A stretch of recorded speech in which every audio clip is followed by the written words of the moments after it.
According to Luke, the 14th chapter. Glory to you, O Lord. Now large crowds were traveling with Jesus, and he turned and said to them, "Whoever comes to me and does not hate father and mother, wife and children, brothers and sisters, yes, and even life itself, cannot be my disciple. Whoever does not carry the cross and follow me cannot be my disciple. For which of you, intending to build a tower, does not first sit down and estimate the cost, to see whether he has enough to complete it? Otherwise, when he has laid a foundation and is not able to finish, all who see it will begin to ridicule him, saying, 'This fellow began to build and was not able to finish.' Or what king going out to wage war against another king will not sit down first and consider whether he is able, with 10,000, to oppose the one who comes against him with 20,000? If he cannot, then, while the other is still far away, he sends a delegation and asks for the terms of peace. So therefore none of you can become my disciple if you do not give up all your possessions." The Gospel of the Lord. Praise to you, O Christ.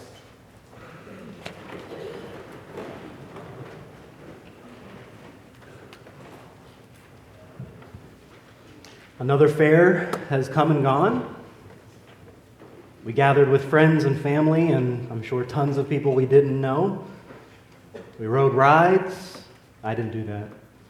We watched parades, we listened to music, we celebrated creativity through all the exhibits. We showed hospitality to one another, and we received hospitality ourselves. We spent a lot of time planning and preparing, creating and setting up, and now we'll clean up, reflect, rejuvenate, and get ready to do it again next year. These are the best 3.5 days of the year for many people, and sometimes the longest 3 or 3.5 days for many people. And sometimes they are the best and the longest, all wrapped into one. And I know you know that this is something special that happens here each year. And again, thank you for being a part of it in so many different ways, and for representing our town and our church in an image of God's kingdom. And so in all of this, I've been wondering how many of you eat more hamburgers or cheeseburgers or juicy burgers or pie in these 3.5 days than you do all the rest of the year. Wow, most of you, okay. Yeah, for some reason I barely think twice about showing up to at least 2, maybe 3 times to the fair stand each day, hungry or not. It's almost as if I feel like I will never be able to find another hamburger or piece of pie in the next 362 days. So I'll need to stock up until the next fair comes around. I don't think I'm alone in feeling that, right? I hear lots of you say, "Oh, there's nothing like a juicy burger or a piece of fair pie." And I think that's absolutely hilarious because you are the ones who make the food. Is it because we're just standing out in the middle of the street eating it? Or is it because it comes out of this greasy wooden structure served to us by another person that makes it so enticing? I mean, what makes this fair food fair food? I think there's also a good bit of thought for many of you that goes into how you approach fair food. When you say, "This is the only time of the year that I eat these burgers and coney dogs," is it because you don't want to eat them the rest of the year? Or is it because you know you're going to go hog wild as soon as you show up to the fair stand and hear those sizzling grills? You know, what are the costs for you as you plan what you're going to eat during the fair? Do you have some intentional planning and preparing that you've done for the significant jump in calories you'll be consuming? Or is it simply the excitement of the fair that causes you to overindulge in the burgers and the pie that are available? And so how we think about all of this, I don't think is just reflected in what we eat at the fair. I've heard from some of you that you don't do other things. You don't attend state fair and things like that because you save your money for this fair. Because this weekend, as you know, has the potential of not being inexpensive. You know, So I'm not the greatest planner all the time, and so suddenly I go down there on the first day, and I make my couple trips to the fair stand, and there's some raffle tickets I can get, and I should probably support the Boy Scouts and buy some popcorn, and I see some people in the beer garden. I should go support them and hang out and talk to them. It's pastoral care, you see, and probably the kids are going to want some of that, ICE CREAM. And the next thing you know, what I've budgeted to spend for the whole weekend is gone in the first day. So like I said, I go into this event knowing that this weekend is more expensive than an average weekend, but still that doesn't make the cost of the weekend not add up.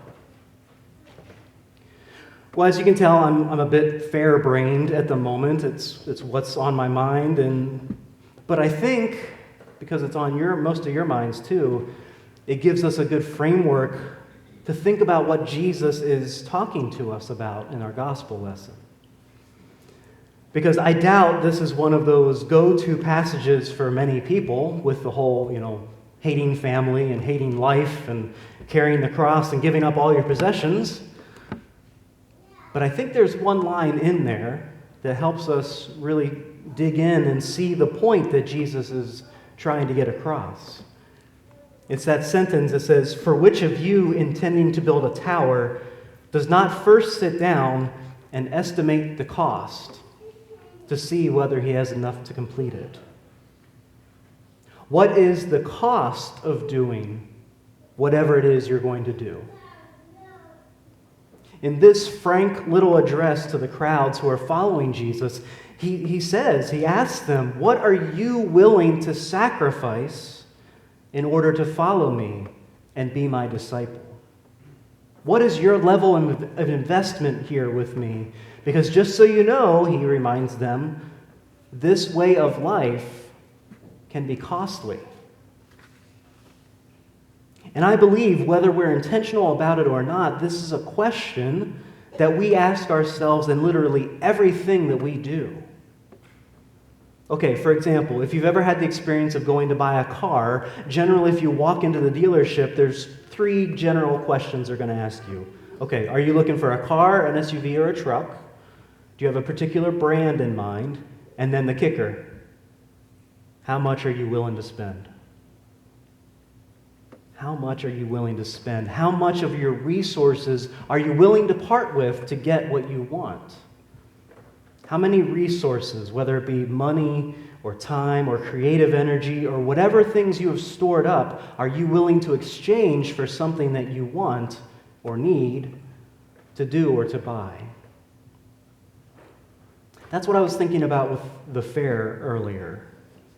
How much room in our bodies are we willing to give to the fair food? And have we created that room for the cheeseburgers for the month or the 12 months before the fair arrives? Or are we going to limit ourselves to a reasonable amount of food during the fair? Yeah, right. I mean, if you're willing to spend some of your financial resources at the event, have you saved up prior to coming? Or are you going to make some sacrifices after the fair is over? And then what are the costs associated with the fair itself? Do you have to take vacation days to come in? Are you saving those vacation days all year? Because I'm going to that fair. Days that could be used at other times during the year.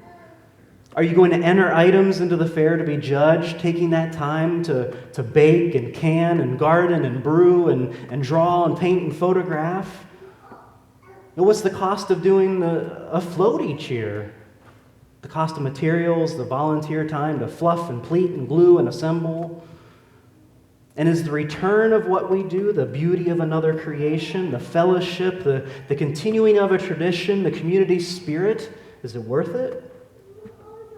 Fair stand, setting up, watching Mike take it down, packing, unpacking, pulling the shifts that it needs to be worked, ordering the food, preparing, arguing, all the Tylenol you need after a shift is over. Everything that goes into selling that fair food, is the cost worth it? I shouldn't ask the day after, I know. But we continue to say yes, because the fair is important to us and it's important to the church and to the community, even if the cost and the effort of it all is quite high. well, I mean, at least relatively high, right? It's still just a fair stand and a float and a fare. It's not life and death. Unlike following God and being a part of God's kingdom, the cost of doing those things is quite high because the results of that is life and death, right? I mean, in one sense, it literally is life and death because we confess that who God is and what God has done for us and for this world shapes our existence, what that existence will look like after we leave this earth. Will it be continued life with God, or will our death in this world literally be the last word? And I think we confess the former, right? And then in another sense, we can talk about this life and death in lack for a better word, in a figurative way. Is our existence in this world as we walk this earth filled with life, hope and joy and peace and comfort, love, abundance, fellowship, communion, life? Or is our existence in this world surrounded by and filled with death, brokenness, pain, injustice, intolerance, hatred, death? And while God is the creator and the provider of all the ways of life, we are still given an active role through following Jesus Christ in sharing that life with one another and making sure that the ways of death are not allowed to reign among us. But still, as we heard, the cost of following Jesus is high. Being away of those ways that bring life are not easy. That's why Jesus was hung on a cross. That's why those ways of death are so prominent and active among us in this world. He said, whoever comes to me and does not hate father and mother, wife and children, brothers and sisters, yes, even life itself, cannot be my disciple. Whoever does not carry the cross and follow me cannot be my disciple. And Paul was getting there, and he said, I don't think we literally are called to hate loved ones. But I think that the message is that if the love of God is not at the forefront, if who and what we love is not shaped and grounded in the love and devotion that we have for God, then what does it matter? If the radical love that was shown by Jesus to the least of these isn't something that we are willing to do ourselves, then we should just get used to this death that surrounds us. If the costly sacrifices that God commands us to make are not at the heart of our being, then we should just close the doors of this church. We should just put away the fair stand for the rest of the time and tell the world that we're more concerned about our own well-being than we are with God's kingdom. How's that for a way to end the fair? But truly, if we can reflect that, if we can reflect the hospitality and the love and the discipleship that we saw this weekend and that we claim to practice every day of our lives and that we claim as a body of Christ to practice together, this discipleship that Jesus calls us to, then you know and I know and we will see that this world will be filled with the awesome life that can only come from God. Amen.